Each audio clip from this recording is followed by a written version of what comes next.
guys, today we're here in this Haven shop. We just brought up a brand new custom copper sink. This is an exact remake of an existing sink that was outdated. This sink has some cracking in it. The customer brought it to us saying they want an exact match to fit their countertop opening. As you can see, the silicone is on the outside. They just ripped the old sink out. This sink was a little bit tricky because it's a double bowl with a lower divider, and there's a lot going on here with the radius corners. Also, you know, having a perfect faucet hole placement was necessary on the replacement sink.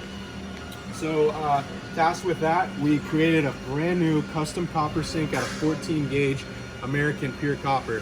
You'll notice the dividers to the same specs. We got the faucet hole in there for an easy replacement. This will go underneath the countertop, and then the actual rear deck here for the faucet will be exposed.